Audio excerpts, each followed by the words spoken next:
Les vraies voix Sud Radio, 17h-20h, Philippe David, Cécile de Ménibus. Bienvenue si vous venez de nous rejoindre, bienvenue sur Sud Radio. Merci en tout cas de votre fidélité. 0826 300 300 si vous voulez débattre avec nos éditorialistes du jour. Arrête de croquer. Ouais, arrêtez de croquer parce qu'on entend quand vous croquez dans votre. Mais non, mais tu croques, hein. Ouais. Ça s'entend. Ça s'entend. Philippe Bilger est avec nous.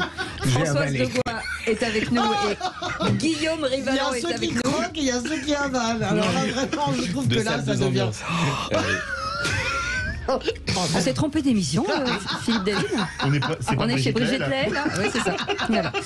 Allez. La drôlerie l'emporte. Oui. Moi, j'aurais dit ça, je crois que ma mère m'aurait abandonné sur le bord de la route. Allez. Ah bon, elle a fait ça déjà? Elle était si indulgente. Il est bon. Quel vachat. Mais qu'est-ce qu'il a? Il est brillant dans la cruauté, ce Bilger. Ce qui est bien avec Philippe, c'est qu'il le pense. En plus, c'est ça qui est bien. Moins de pensée. Moi, il pense un truc, le Bilger. Il a eu 40 ans avocat général, il n'a jamais rien pensé, mais personne s'en est rendu compte. Voilà. Il te met des perpètes sans avoir rien pensé du tout dans son équipe. Heureusement que c'était pas le cas. Allez, le premier débat du jour. Excuse-nous. Les vraies voix Sud Radio. Et ça démarre bien. En plein débat sur la réforme des retraites, Édouard Philippe, le patron du parti Horizon, a plaidé de nouveau pour un report de l'âge de 65, voire même 67 ans. Une déclaration qui a fait bondir Stéphane Séjourné, le secrétaire général de Renaissance, qui n'a pas manqué de lui rappeler que du côté de la majorité, ce serait plutôt 64 ans, 65 ans, avec une étape à 64 ans. Et on va en parler avec nos éditorialistes du jour, hein, Philippe. Et pour le moment, vous êtes 81% à dire que le report à 67 ans n'est pas inévitable. Je vais vous poser une question, mon cher Philippe Bilger, et à tous. Vous êtes plutôt Philippe ou Séjourné? Ouais. Je suis plutôt Philippe. Non, avec des nuances. Je vais essayer de penser, mon cher Philippe. Ça c'est un exploit pour vous. Ça va être dur. Mais très rapidement. D'abord, j'avais l'impression que la proposition d'Édouard Philippe semblait la plus simple, la plus imprégnée de bon sens, en disant pour régler le problème des retraites, on va faire travailler les gens le plus longtemps possible. Deuxième élément, est-ce que dans sa vision, il n'y a pas naturellement une stratégie politique pour montrer que lui, il a du courage, contrairement à certains autres. Et troisième élément, c'est une pierre qu'il jette dans le jardin d'Emmanuel Macron, dont tout laissait penser depuis quelques jours ou quelques semaines qu'on allait aller vers 64, 63 et demi, ou 65 peut-être dans le meilleur des cas. Donc je vois tout ça dans cette intervention d'Édouard Philippe. Françoise Degois. Je suis d'accord, c'est la succession qui est ouverte. De toute façon, Emmanuel Macron, c'est terminé. Bien sûr, on va aller à la fin du quinquennat, mais il ne se succédera pas à lui-même. Donc, bien sûr, c'est une pierre dans le jardin. Il crante la succession, Édouard Philippe. Il n'y est pas, hein, parce qu'il comparait devant la Cour de justice de la République. Donc, ça va être compliqué à gérer pour lui, même s'il n'est pas jugé responsable, même s'il n'est pas mis en examen.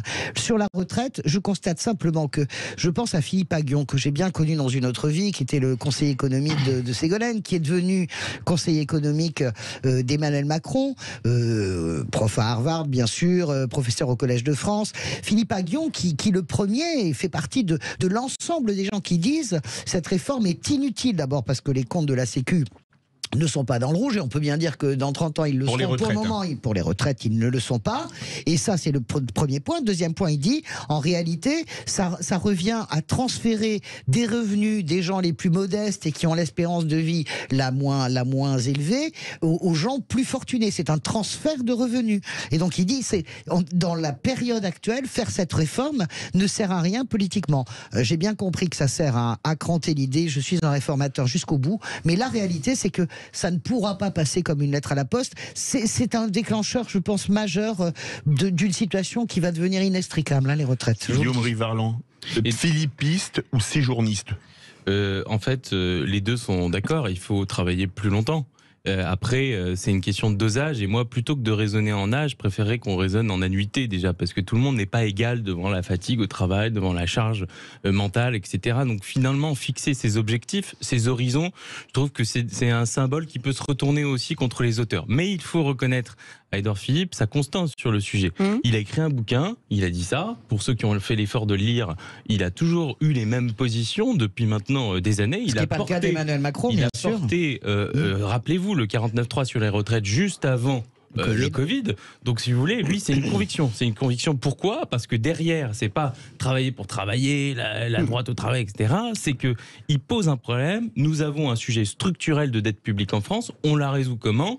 Soit en taxant plus, soit en travaillant plus longtemps ou plus. Oui, Voilà, mais donc, Mais est-ce que ça brouille pas un peu le message de la majorité ? Est-ce que ça brouille pas un peu le message ? Non, ça brouille pas le message, mais je suis pas sûr que ça soit à l'inverse très électoraliste. Donc, il porte un risque. Clairement, en se différenciant peut-être au sein de la majorité, en fixant un objectif qu'il compare aussi à des pays européens voisins qui l'ont déjà mis en place et qui ne s'en sont pas élevés comme ça vent debout.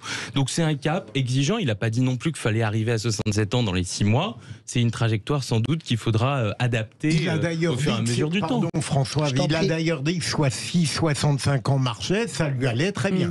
Ouais. Mais moi, je pense que tout le monde devient fou, c'est complètement suicidaire. Après, l'argument des autres pays l'ont fait, ça se passe très mal. L'Italie a fait une réforme des retraites drastique pour rentrer dans les clous de Bruxelles, parce que ça a été ça, pour éviter, comment dirais-je, la mise sous tutelle. Non, mais plus que ça. En Italie, vous touchez en 2 fois votre retraite, 2 ans après votre départ et 4 ans après votre départ. Et c'est pathétique. Ça fait partie du fait qu'il y a Giorgia Meloni aujourd'hui au pouvoir. Ça fonctionne. L'Allemagne a un taux d'appauvrissement des seniors de plus en plus grand. Donc, est-ce que la réalité, est-ce qu'on doit, pour combler la dette publique, encore une fois, taxer, comme toujours, ça va revenir, taxer les plus petits revenus, les revenus les plus modestes, ou les revenus médians. Et je le redis, je pense que c'est suicidaire dans la période. Ce gouvernement marche sur la tête, ne comprend pas la politique. Avant, ça marche forcé en disant, de toute façon, ça va passer, ça passe ou ça casse. Et si ça casse, tout le monde sera autour de moi, parce que je serai le sauveur contre le chaos. C'est de la folie de jouer avec les Julien Millet comme ça à côté d'un baril d'essence. Bien sûr que c'est un sujet extrêmement sensible. C'est même pas la question. C'est qu'aujourd'hui, on voit bien que l'État est obligé encore faire face à une crise économique, énergétique, tu verras bien, sociale, l'Espagne va c'est le prochain débat. Un petit peu. Mais Et donc, si vous voulez, il faut bien quand même trouver des solutions pour payer ça, plus la dette astronomique du Covid, plus celle d'avant. Mais est-ce que c'est le moment ? Est-ce que c'est le moment ?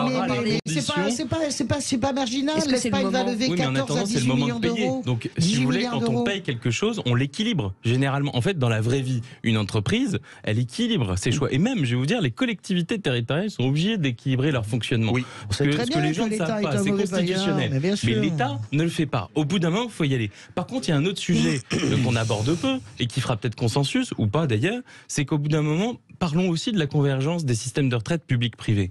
Parce que ça, c'est un vrai scandale. Oui, mais bon, c'est vrai un sujet. Mais ça, on fera un débat là-dessus. D'accord, mais mais bien que ça sûr, c'est un réglerait sujet. peut-être aussi un petit peu le sujet. Je te dis juste que tu ne peux pas continuer à tendre un œuf et considérer que pour la dette dont aucun de nous n'est responsable, pour cette dette abyssale française, qui est liée aussi en grande partie à la mauvaise gestion des gouvernants, eh bien, pour cette dette abyssale, tu peux pas aller te servir à nouveau dans les classes populaires et les classes moyennes et faire du transfert de revenus. Merci. Désolée, Françoise. On va arrêter de s'engueuler, on va offrir du bonheur.